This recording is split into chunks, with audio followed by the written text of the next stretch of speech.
So thank you very much for coming back for a second helping of the Jean Jaurès lectures. It's a pleasure to be here again. And in a sense, the next two lectures form the heart of what I want to say. So my main research topic is on the sense of agency. And I decided that it was worth dedicating 2 out of the 4 lectures to. So whereas we started with volition, we're now going to be embarking on a dual dose of sense of agency. As always, I'd like to thank all of these people who actually did all of the work. I'm going to try to talk just about 3 things. First of all, we're going to start with the definition. What do we mean by the sense of agency? And we're going to spend a lot of time on how you can measure it. So one of the things that I hope I may get across during this sequence of lectures is the great importance of measurement in psychology. It's not trivial how to measure mental states, and that's one of the things that we need to think carefully about. I'm going to talk, perhaps more than in the last lecture, about brain bases. I'm going to talk about the brain circuits and brain regions and brain mechanisms which give us a sense of agency, and if I have time at the end, I'm going to talk a little bit about learning, which is at least a speculation, perhaps, of what the sense of agency might possibly be for. So first of all, let's start with definitions and measurement. So I'm going to define the sense of agency as the experience of controlling one's own actions and, through them, events in the external world. That's what I take the sense of agency to be. It's a subjective experience of control, and it refers to the control of one's own bodily movements, one's actions. But the really important point about controlling bodily movements is that you can do things with your bodily movements. You can have effects on the external world. Now, I know that there might be some philosophers here, and I know that philosophers love to think about propositions. So you can express in propositional form what the content of agency experience, a sense of agency is, in a linguistic way by saying, I did that. In a way, that's a conceptual propositional representation of what the sense of agency is, what the content of it is. I did that. So we met in the last lecture Wittgenstein's famous question about what is left over if I subtract the fact that my arm goes up from the fact that I raise my arm. I'm sure Wittgenstein didn't believe in the sense of agency, but one can imagine somebody who lifts their arm and says, I did that. Okay. Now, immediately, we get into an interesting distinction that I'd like to make. It's not my distinction. It's a very important distinction made by Matti Sinowczyk in Tübingen. So Matti Sinowczyk notices that there's a real gap between the way that we talk about the experience of controlling our actions and the way that we express it in a linguistic propositional form. And he drew attention to the fact that on the one hand we talk about the sense of agency, the experience of controlling actions, which is, if you like, non-conceptual, experiential, relatively low level. He called it the buzz of agency, which is quite a nice term. And on the other hand, we can think about agency as something we might judge, judgments of agency. If you are unlucky enough to be in a court of law and you are asked, are you guilty or not guilty?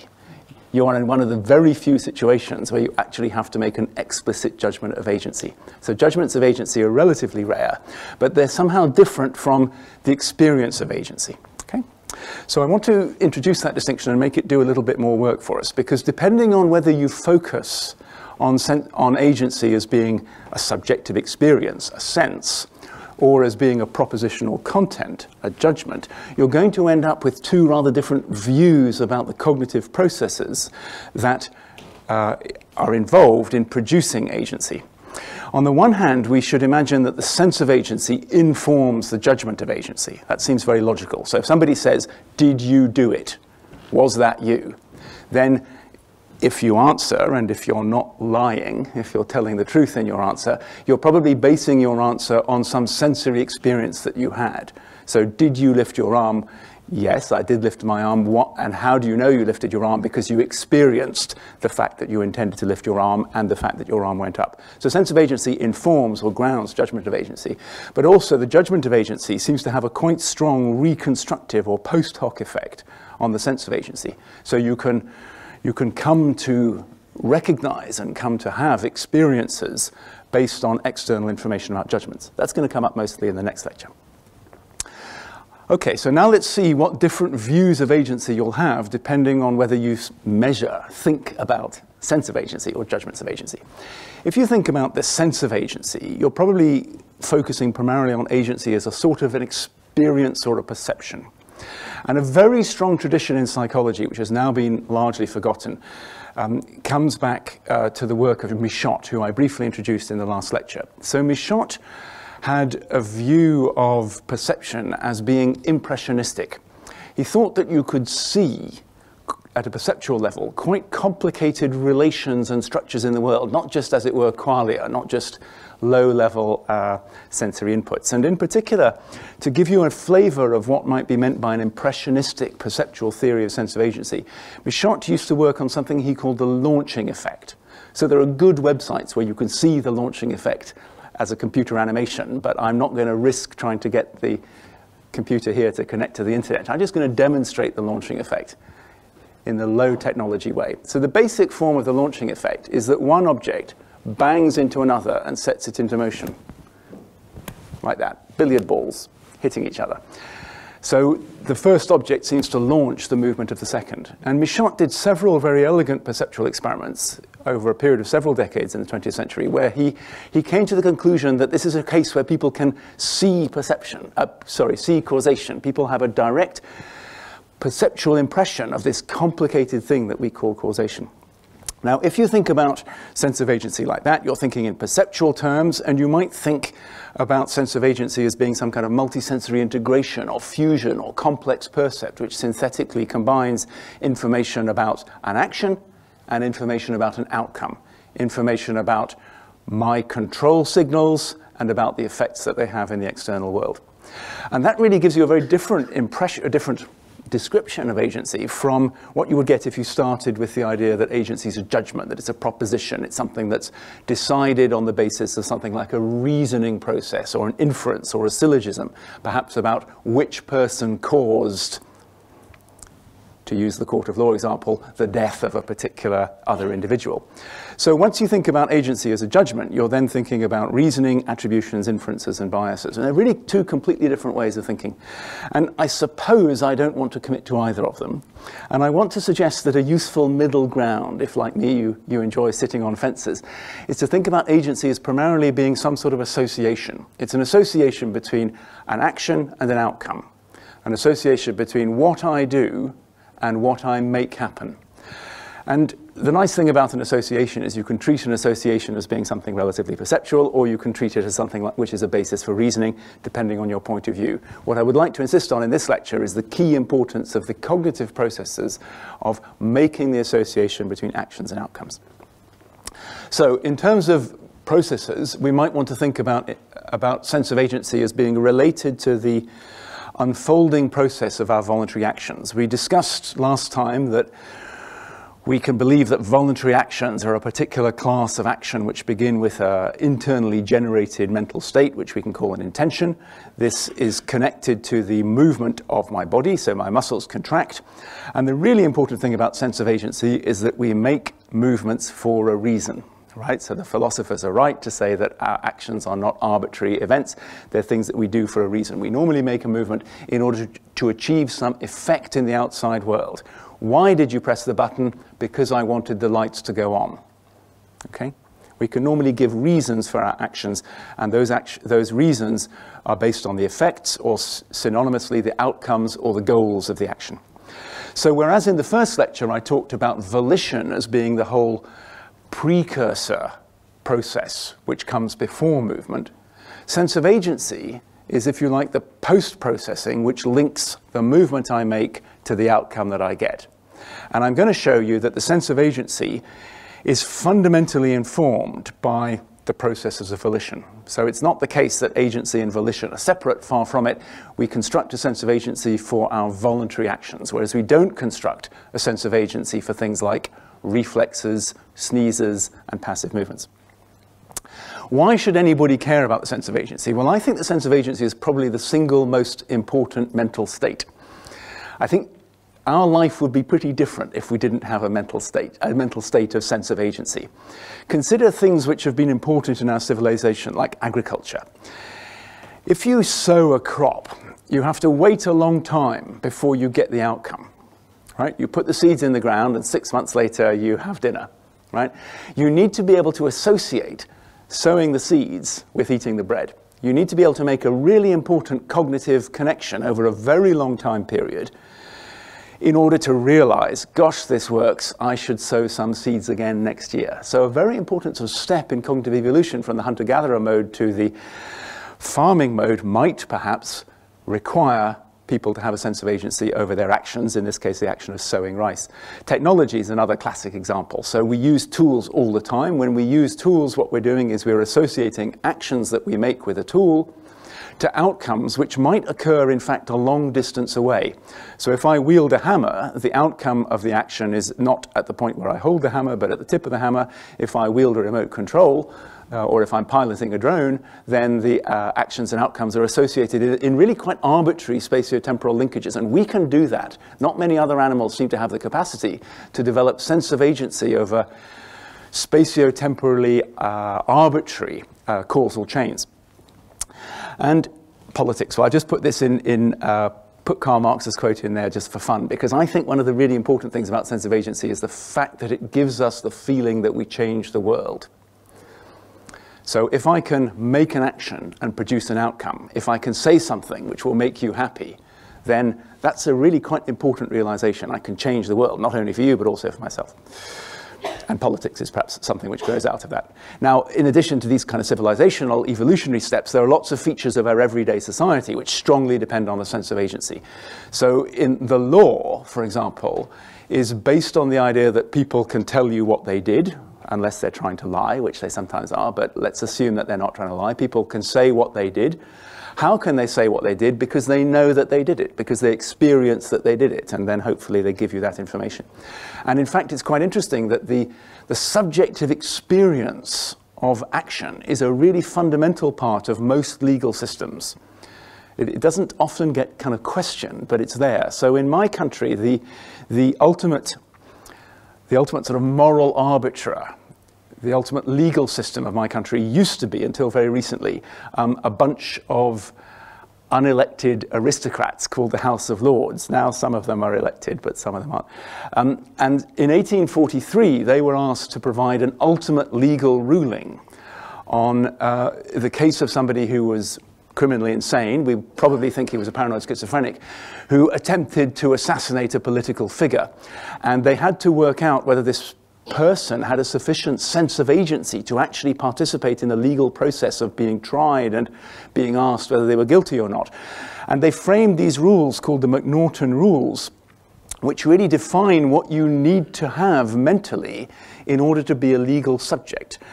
At the time of the committing of the act, the party accused was labouring under such a defect of reason from disease of the mind as not to know the nature and quality of the act that he was doing, or if he did know it, that he did not know he was doing what was wrong. So if you don't meet this test in Britain, or at least in England, even now, you cannot be found guilty. So if you simply deny that you had a sense of agency over your action, if you say, well, maybe I shot him, but I had no experience of shooting him whatsoever.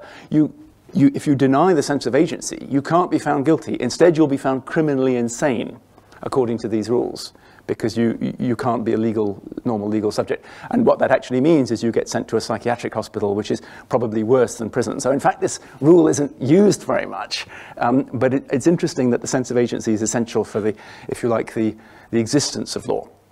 Now, in cognitive science, the dominant way in the last 20 years that people have thought about the sense of agency is using this model, the comparator model, sometimes called the internal predictive model.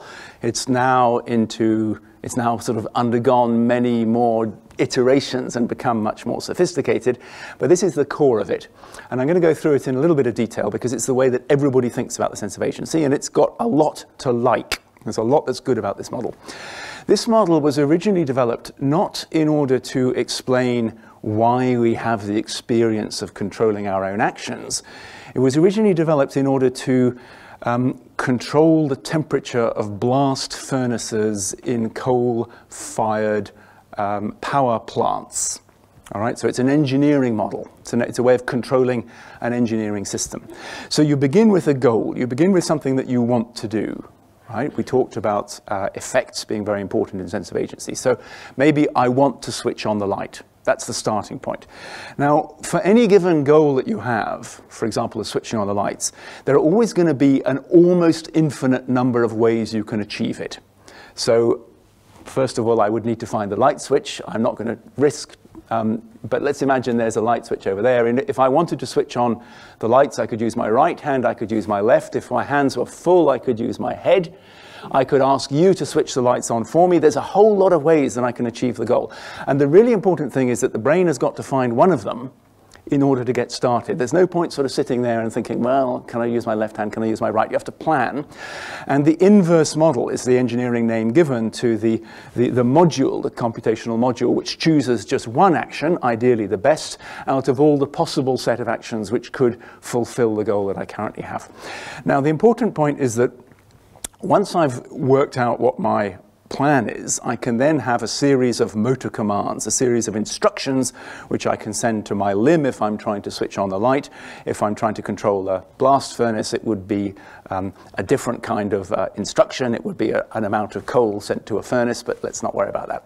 So this is the point at which we move from planning, which is the whole area, we move from the brain, if you like, which is the whole area shown here in green, to the muscles, the limb, and then the limb moves, it hits the light switch, and we're having effects on the outside world. Now, the important point about all of these kinds of control engineering problems is that controlling any system with a delay is really, really hard. It's very difficult. Pity the poor Chancellor of the Exchequer who has to try to keep the inflation rate at 2.5%.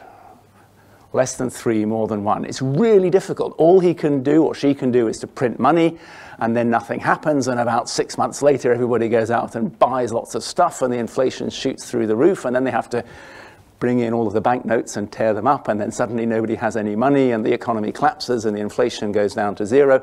So the long delays in any system, the economy has very long delays, but any system has delays, make it difficult to control. And the insight of these models is that you can solve a massive control problem by regulating your motor commands using a little internal feedback loop, which is shown here. So when you've decided that you're going to move to your limb, you can take a copy of the motor command and you can run it through a predictor, which is often called the forward model, to work out, given the command that I've just sent, where do I predict my limb is going to go? Given that I've made that set of commands to my muscles, is my hand going to hit the light switch and switch on the lights, yes or no? And in this case, the answer is clearly no, because I'm not close enough. And therefore, what that means is that I can compare the predicted outcome of my motor command to my goal. So the predicted outcome of my motor command is that I'm going to be miles away from the light switch. My goal was to get my hand to the light switch, so I need to replan. I need to send a new motor command. I can predict if that will work by running it through the forward model.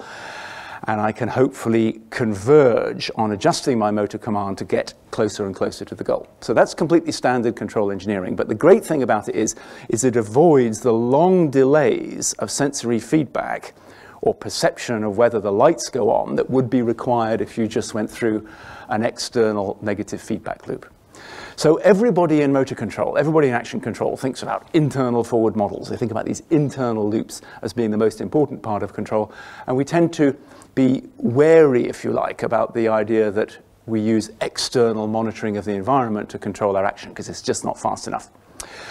Right, that's the motor control theory. And in around 1999-2000, people realized that actually this theory could not just explain how we control our actions, but might also explain quite a lot of our conscious mental life. So for example, if I have a prediction about what will happen based on my motor command, if I have a prediction, for example, that my arm will go up in the air based on the motor commands that I've just sent, then I will shortly get some sensory feedback from my limbs that my arm has gone up in the air.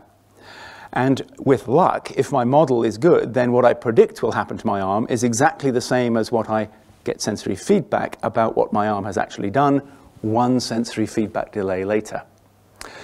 And this means that you can actually compute agency. You can compute whether you're in control of things simply by cancelling, that's the meaning of this little subtraction sign, or comparing what you predict is going to happen with what actually happens. If you predict from your motor command that your arm's going to go up and you find your arm's in the air, it's fine. You did it. The reason your arm's up in the air is because you sent it there. You can feel a sense of agency over that action. So this is a very, very nice computational step because it explains that as part of the circuitry that controls our actions, we can also acquire the feeling of controlling them. We can simply compare what we predict will happen given the motor command to what actually happens, subtract those two things. If the subtraction produces 0, then I did it. I'm in control. It's fine.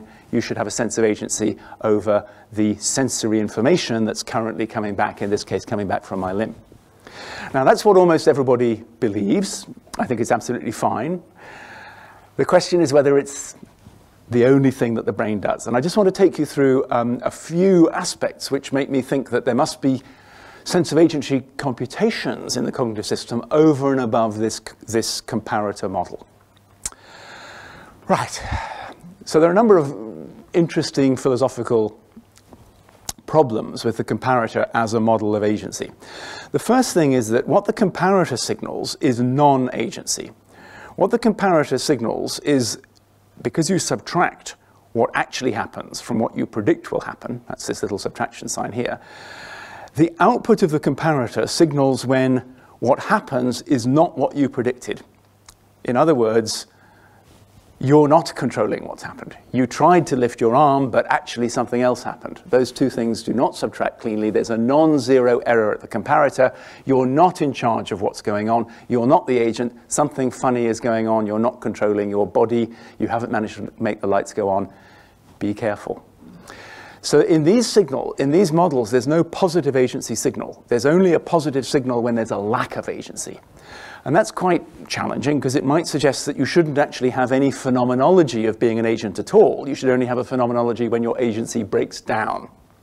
You shouldn't experience agency, only non-agency. And I think that's reasonable. I think we have very strong experiences. For example, to take the light switch example, you'll know the feeling when you're about to press the light switch and then the light comes on before you've pressed it, perhaps because somebody else on the floor above has also pressed the light switch at the same moment. That produces a strange phenomenology, but you do have a phenomenology when everything goes right and when you press the light switch and you feel a sense of agency over it as well.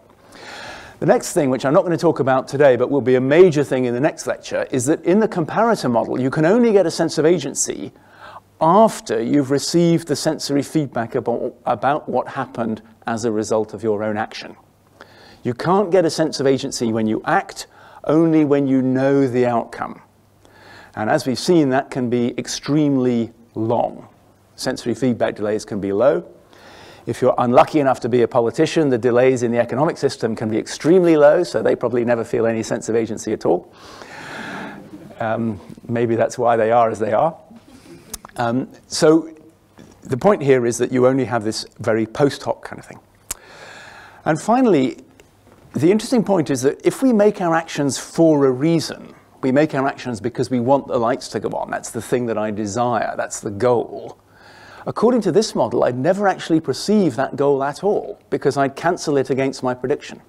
The predictable consequences of action, the things that happen and you predicted, get cancelled against the prediction that they would happen.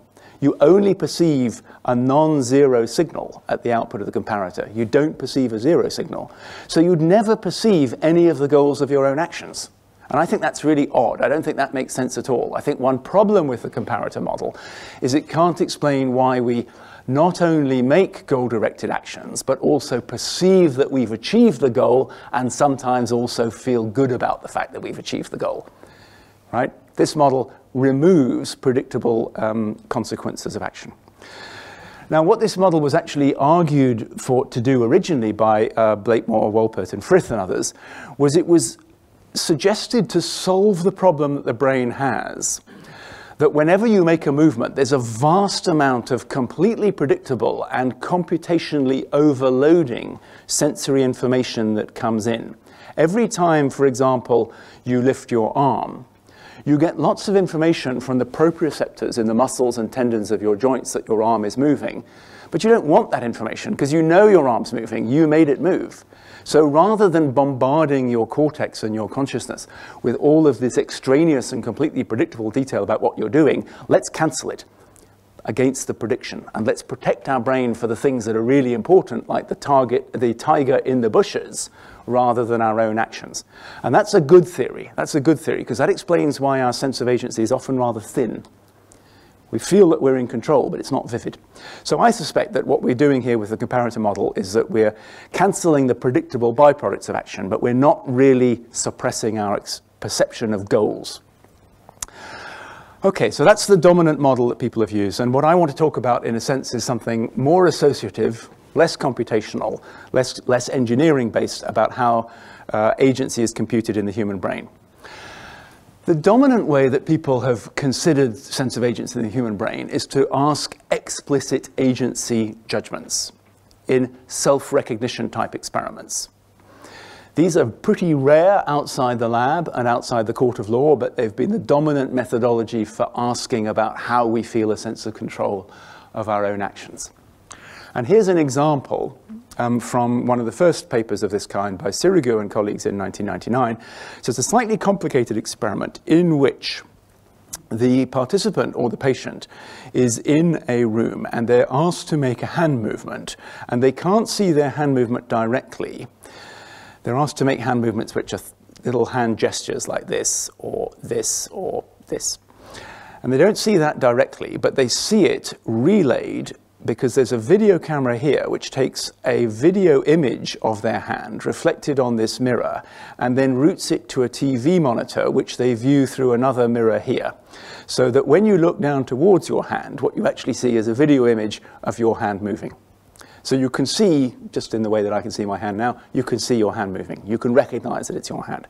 But, of course, there's a trick. It's a psychology experiment, which is that there's a video switch here which can be connected completely randomly by the experimenter to another video camera, which is pointing at another person in another little room who is also making hand gestures.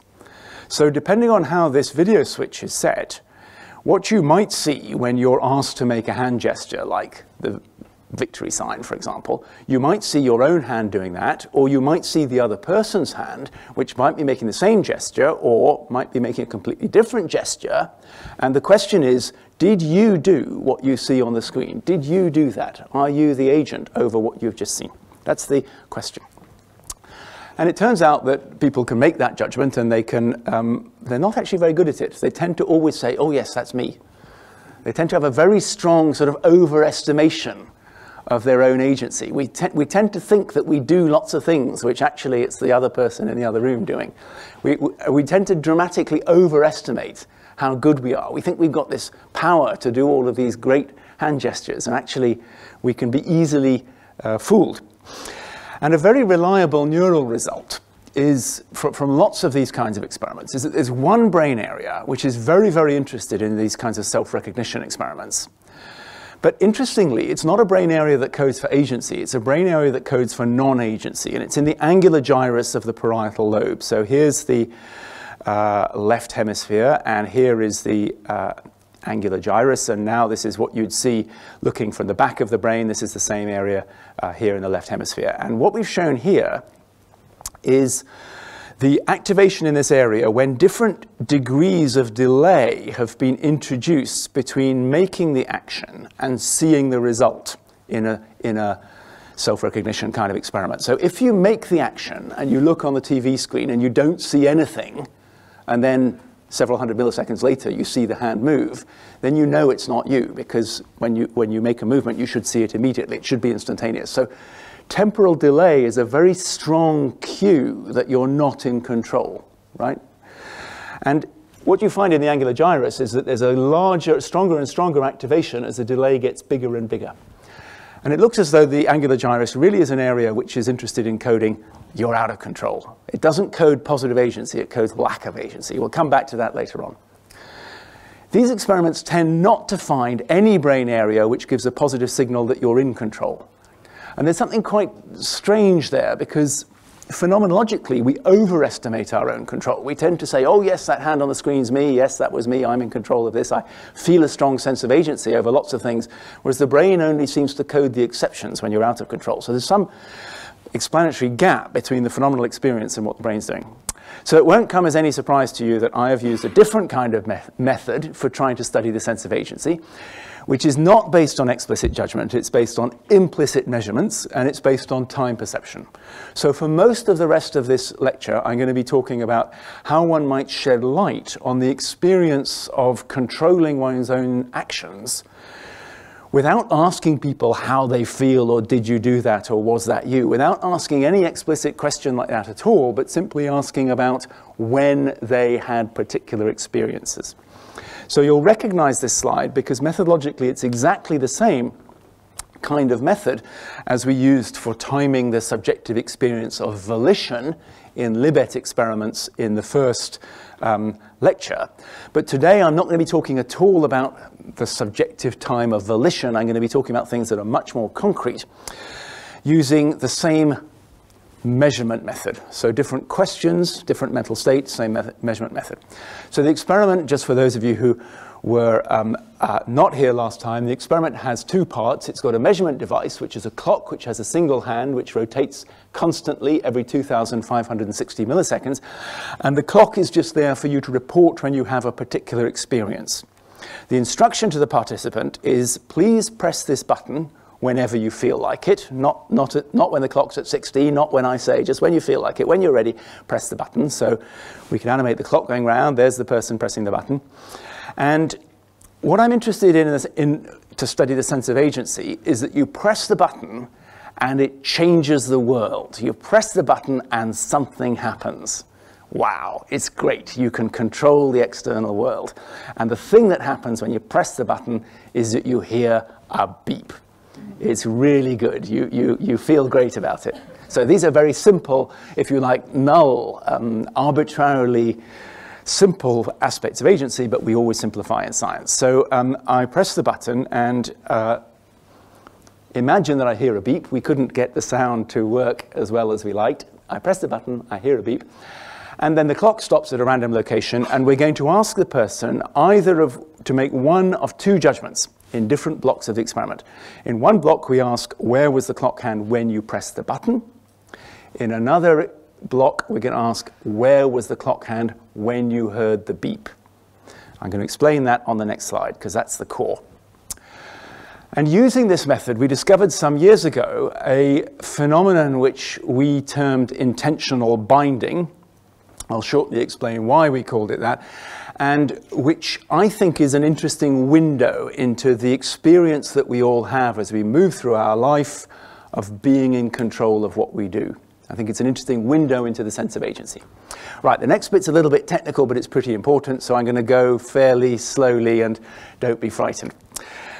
In the intentional and binding experiment, the first thing we do is we have a block of 40 trials where in fact you don't press the button at all. You just sit there watching this clock hand going round and round and round, and then at a random time you hear this beep, and when the clock hand stops, you're asked to say, where do you think the clock hand was when you heard the beep? So on this timeline, we can register the physical time of occurrence of the beep and the time at which the person had the experience that the beep occurred. They became aware of the beep.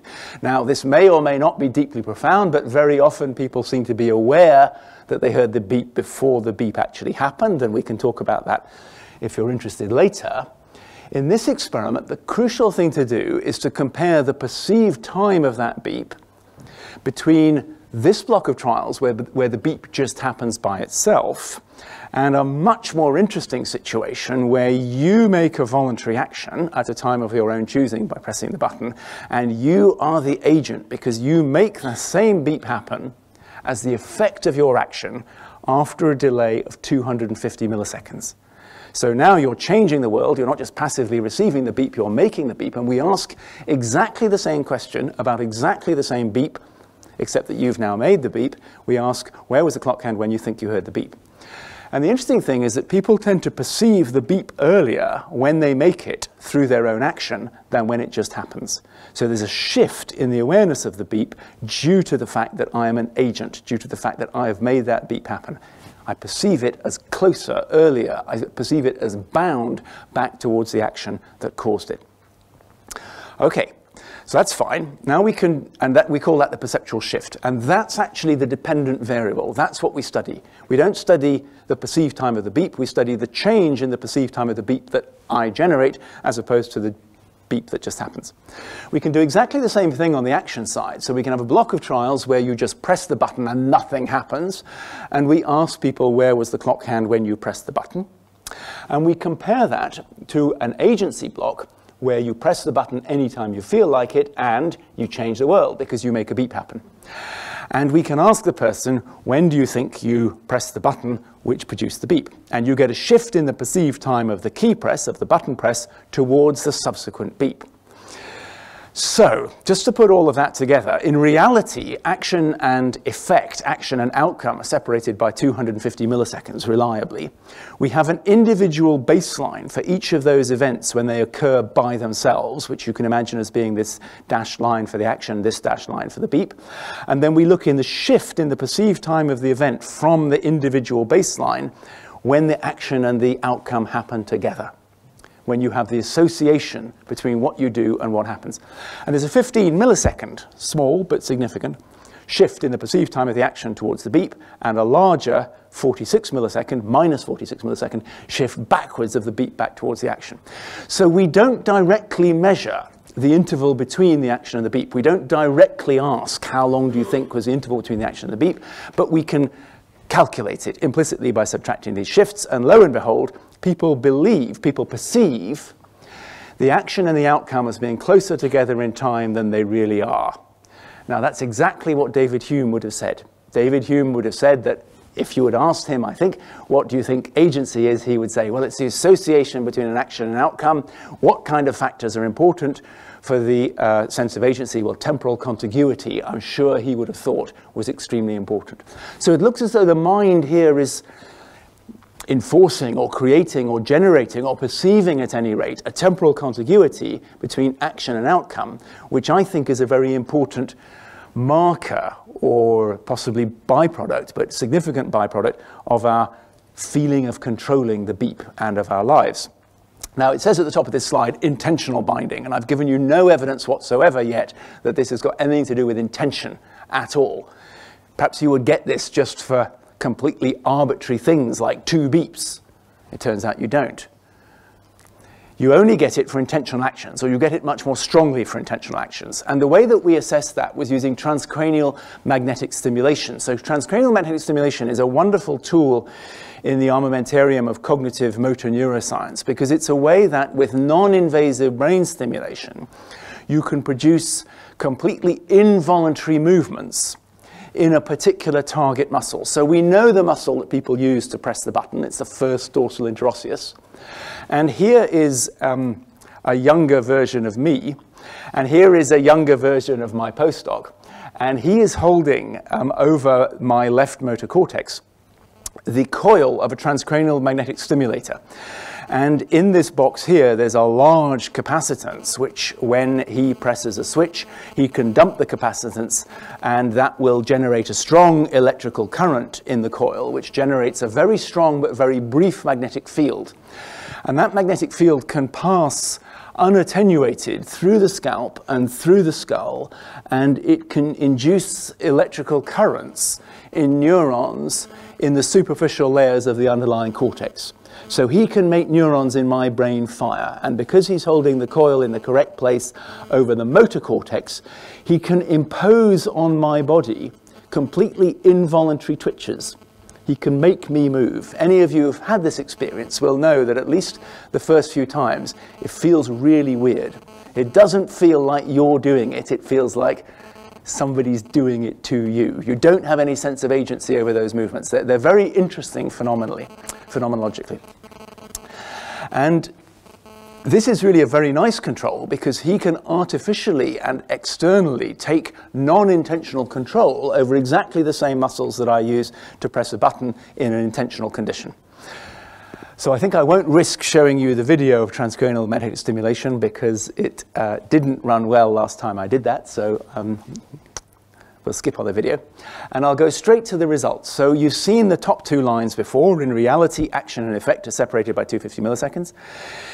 When I make a voluntary action, I perceive action and effect as shifted together in time. But when instead of a voluntary action, I am given an involuntary TMS-induced twitch, I don't shift the twitch towards a beep that happens 250 milliseconds later. And the beep, which occurs 250 milliseconds later, is not shifted towards the twitch that preceded it. In fact, they're repelled. It's almost like the mind, the brain is saying, oh, Patrick, watch out for this guy with a magnet. He's trying to trick you. You didn't make that beep happen. It was that funny chap with that large electromagnet who was trying to get you to perceive an association which you should not. So there is a lack of binding for involuntary movements, and there is a binding for voluntary movements, and on that basis we can say that this is intentional. So a key feature, perhaps, of volition, a key feature of the voluntary motor command, is its propensity to bind in what happens next.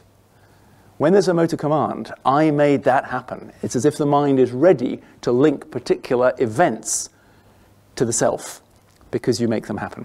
Now, there are a number of interesting features about this effect. If you make this interval longer, so instead of having the action beep delay as 250 milliseconds, you make it 450 or 650, then the binding effect gradually reduces. So temporal contiguity is important. If you randomize the interval, so it's sometimes 250 milliseconds, sometimes 450, sometimes 650, and you can't predict which, then you reduce the effect. So all of the kinds of features that the associationist philosophers told us were important for the association of ideas, if you're a Lockean, seem to apply to intentional binding. It seems to be something like a perceptual effect which works through association. Okay, I want to tell you a little bit now about where this is happening in the brain. So if we can understand the mechanism of this, then we're in a much better place to understand what the basis of this strange experience that we all have of controlling things, of being in charge of our lives, this sort of buzz of feeling that everything's okay with what we're doing as we go through our day, we might be able to work out how does our brain produce that experience. And I'm just going to try to summarize 3 different elements within the brain's motor circuitry which seem to contribute to this intentional binding effect, and I think give us this feeling of control. There's no single control center. I think there are multiple sources to this feeling of control, and I'm going to take you through them. So this schematic shows an enormous subcortical loop from almost all areas of the cortex through the basal ganglia and the thalamus, and driving back up through this hidden arrow to the medial frontal cortex. And this is the same circuitry that we saw was important in volition for actions that we have an urge or a motivation to do. So the medial frontal and basal ganglia circuits also play an important role in sense of agency. So just to change things a little bit, let me show you an fMRI study which happens to use a different method of mental chronometry to measure the same intentional binding effect. So now we're not going to use a rotating clock, because that clock is a bore and it's got lots of problems. So now we're going to use a rather different method called interval estimation, which is even simpler. In interval estimation, you're asked to press a button, and then a tone occurs, and the tone can occur after one of 3 delays, either 200 or 300 or 400 milliseconds, randomized.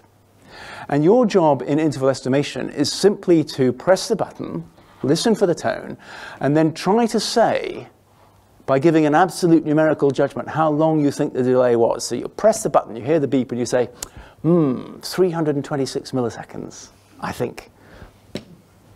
Oh, that time it was only 164, or whatever. Now, people think they're terrible at it, but in fact, they're extremely good at it, because if we plot people's estimates of the action tone interval as a function of the actual action tone interval, we tend to get a very, very nice straight line. everybody has a slightly different subjective millisecond. So what you think is 100 milliseconds is probably completely different from what you think is 100 milliseconds. But that doesn't matter because we're comparing between people. And what's shown on this graph is that if we look at the perceived time between an active button press and a tone, this estimated action tone interval, it's always shorter than exactly the same actual physical interval between a passive movement and exactly the same tone. And the passive movement here is made by gluing the person's finger onto the response button and pulling the response button down surreptitiously from underneath the table using a piece of fishing line. Okay? So this is a low-tech way to apply passive movements. It's exactly the same physically as the active movement, but it doesn't seem to be as short. People perceive active movement intervals as shorter than passive movement intervals. That's exactly consistent with the idea that they bind together action and outcome. Okay, so that's fine. We can now look then at what's the fMRI basis of this effect, and it's in the medial frontal cortex. So in the supplementary motor area, there's an activation which is associated with the parametric regressor for the interval duration. This is a region which is therefore involved in producing or associated with a subjective experience that interval judgments are always reduced for active movements compared to passive. Let's get back to Libet, right? Let's get back to mental chronometry. So one of the main inputs to this medial frontal motivation area, which drives our action, these kinds of volitional cortical circuits, comes from the basal ganglia. So in fact, a lot of our cortical drive for action comes from this subcortical input. And basal ganglia disease is depressingly common. Right? There are many, many degenerative disorders of the basal ganglia. The best known is Parkinson's disease. So in Parkinson's disease, the dopaminergic neurons in the substantia nigra die, and you don't get a strong drive from the basal ganglia up to the medial frontal cortex. So those of you who may know somebody who has Parkinson's disease will perhaps recognize that many patients with Parkinson's disease are kind of slow to initiate. They can't get going. Quite often they'll have a behavior called freezing, where they might get stuck in a chair and then unable to get out. It's not that they're paralyzed, it's that they can't get themselves going. They can't drive the volitional centers to initiate a new action. So therefore, we reasoned that the sense of agency might be altered by the dopaminergic drive from the basal ganglia to the medial frontal cortex. So we tested a small group of Parkinson's disease patients and age-matched healthy controls in exactly the intentional binding experiment that I showed you before. So we've got action, beep, separated by 250 milliseconds, and you get a binding of the action towards the beep and a binding of the beep back towards the action. And it's completely the same in the patients and the controls. So that was extremely depressing. No effect whatsoever. Now, these patients were asked not to take their first Cinemet tablet when they woke up in the morning, and they were tested off their dopaminergic medication. So they're highly Parkinsonian. They have a bit of tremor, they have trouble initiating the voluntary movement. They lack this dopaminergic drive to the medial frontal cortex. After they've done this block of trials, this part of the experiment, we then ask them, please take your medication. And then they're taking a dopaminergic medication, which effectively gives them a rapid rush of dopamine. They suddenly become less Parkinsonian, they unfreeze, they find it easier to press the button, they make more voluntary movements more readily. And the interesting thing is now that they're on their medication, so there's an excess of dopamine in this striatal basal ganglia thalamocortical circuit, they now show stronger binding of the action towards the beep and stronger binding of the beep back towards the action. They seem to experience a much tighter link between what they do and what happens. They've got a greater sense of agency just because they've got more dopamine. So there's no disease effect, but there's a dopamine medication effect. So that suggests that this motivational circuit plays a major role. Okay, now we talked a little bit about the angular gyrus as monitoring for non-agency here in the parietal lobe, and I want to just show you that that is actually also involved in the intentional binding effect. So one thing which is really important if you study voluntary actions is that you want to try to get away from relying only on asking people to press buttons. One of the great strengths of an experimental design is if you can control the input to a system. And when you study intentional or volitional action, I can't control your volition. All I can ask you to do is press the button when you feel like it. So we rely a lot on external inputs that we can control, and brain stimulation is a very important tool because it allows us at least to have some causal influence on the systems we're studying. So transcranial direct current stimulation is another form of non-invasive brain stimulation in which a current is passed between large saline-soaked electrodes placed at an appropriate place on the scalp. So what I'm going to tell you about is a experiment where we're passing current from an anode over the parietal cortex to a cathode placed over the supraorbital frontal cortex, and we always have to have a sham condition. It's always important in the control condition in any psychological experiment, and in particular when you stimulate people's brains, they tend to think, oh, I bet there's something funny going on here. They tend to have a whole set of task demand type responses. So you need a sham condition, and what you do is you start stimulating their brain, and then after about 20 seconds, you very gradually turn the current down. They don't notice that you've stopped. They can feel that it starts because they can feel a tingling sensation, but they don't notice it gradually fading away. So what we're going to do here is, in reality, we're going to have action and beep separated by 250 milliseconds as before. And in sham stimulation, we get exactly the same binding of actions towards beeps and beeps back towards actions. But if you stimulate the parietal lobe, what you find is that there's less binding. There's less shift of the action towards the beep and less shift of the beep back towards the action. So parietal stimulation weakens intentional binding. How come an anodal excitatory stimulation can possibly weaken the sense of agency? It doesn't really make sense. But remember from the fMRI results that I told you about that this is an area which seems to code non-agency. This is an area which seems to code, it wasn't me. In all of the experiments by Chloe Farrer and others, the angular gyrus activation is always for the detection that you're not in control. So if you deliver excitatory stimulation to an area which seems to code you are not in control, it's interesting that you seem to get less of this low-level experience of temporal linkage between the action and the beep.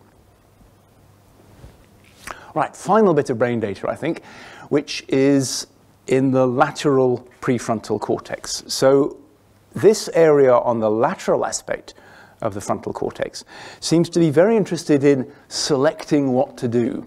Chris Frith introduced the idea that many cognitive functions, many tasks involve something like a response space. You can think of a response space as being like a menu in a pizza restaurant. You could have this or you could have that. You can choose between different options.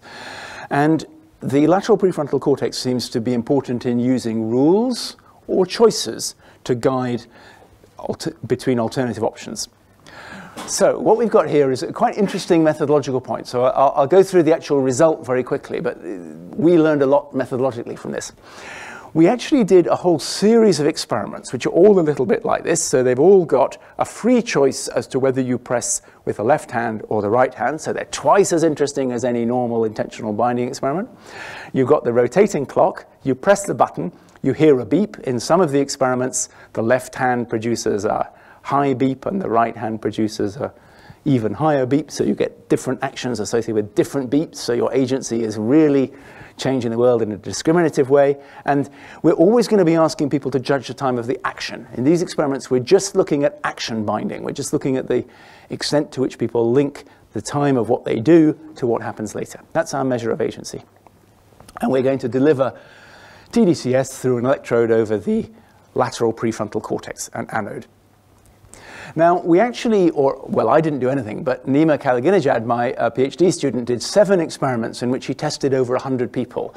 And this is very much the sort of way that things often work in the psychology lab, that you do an experiment, you think, that's interesting, let's see whether we believe the result by doing it again, and it sometimes works and it sometimes doesn't, and let's change the protocol a little bit, and let's see if we can understand what's actually going on. So we design our experiments to try to understand phenomena.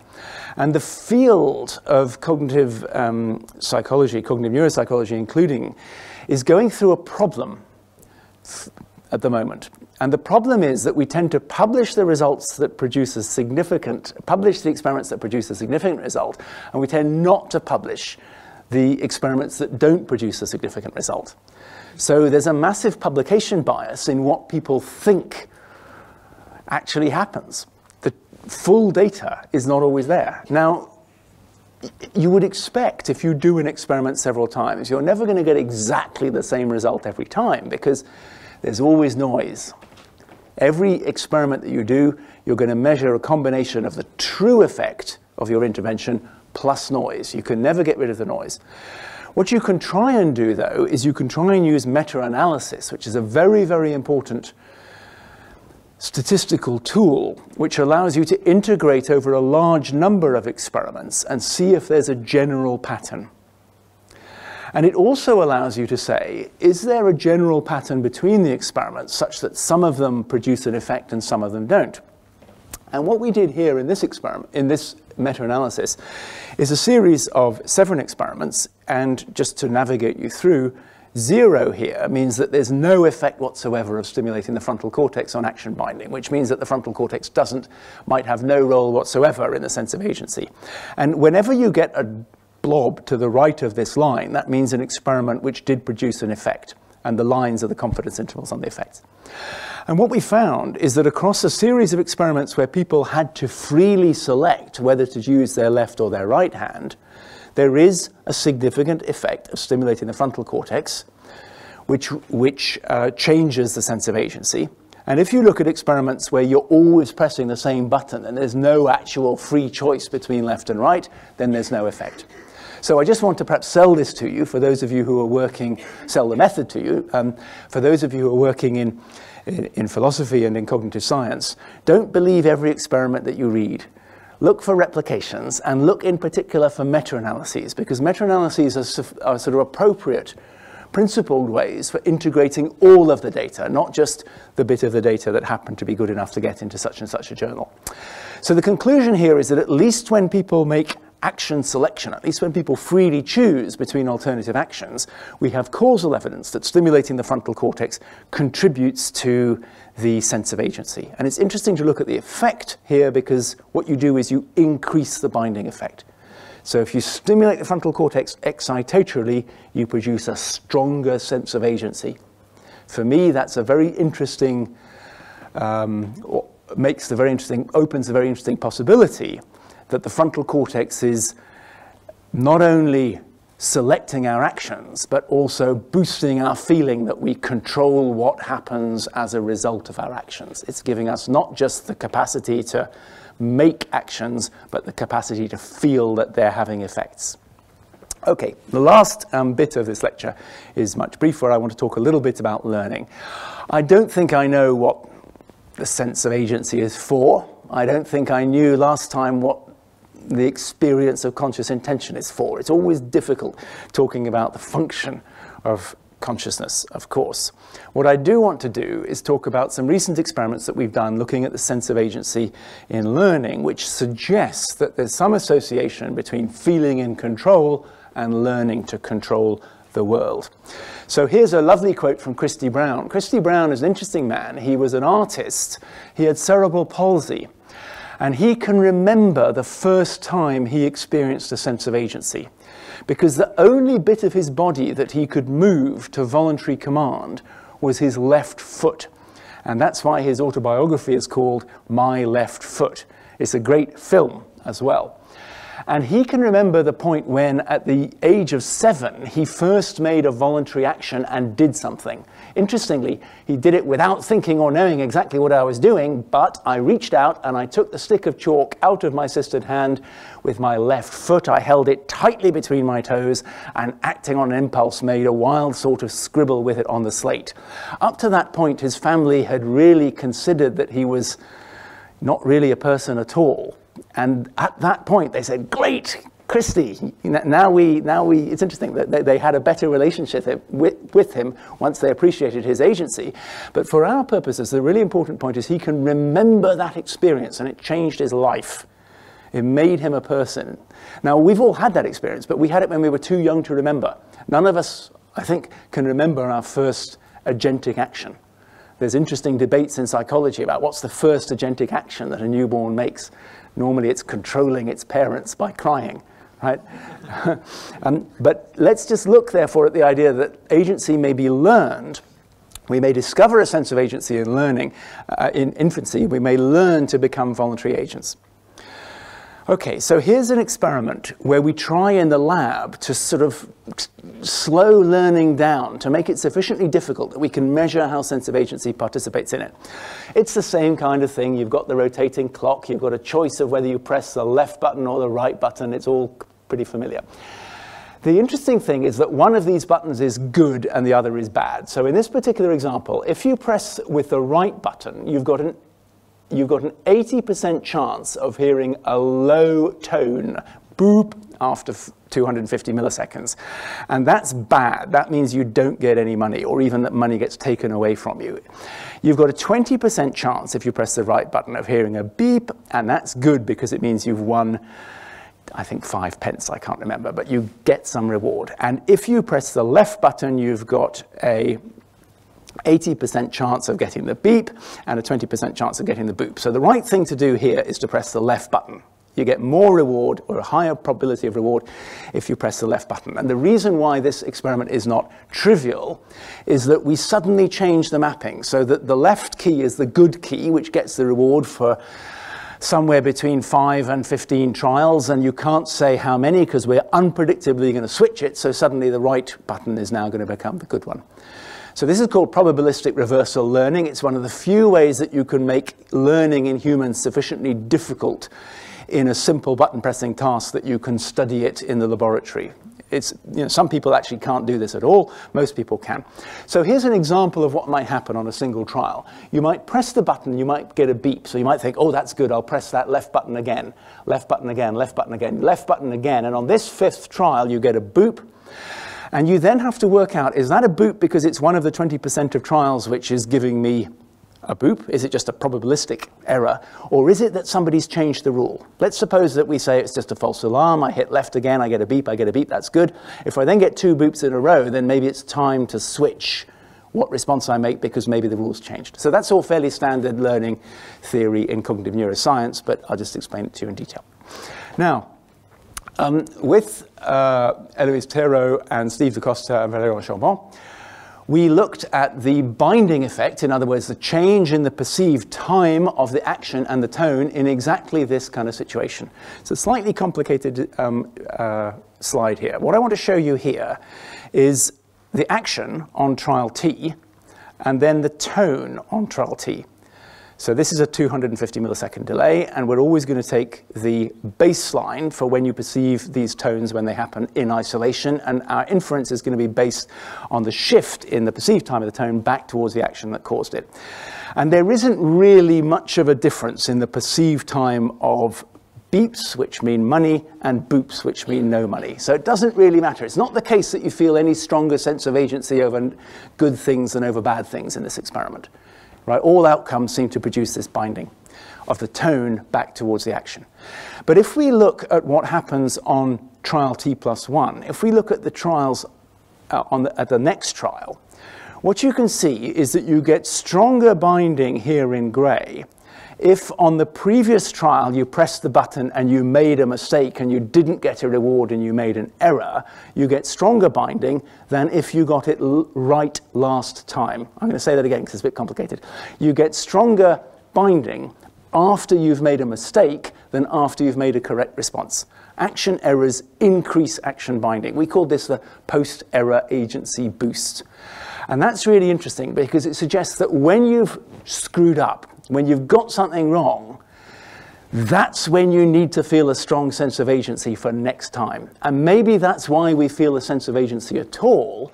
It's so that we can generate a distinctive conscious experience which is linked to improving performance, which is linked to recovering from errors, to learning from our mistakes.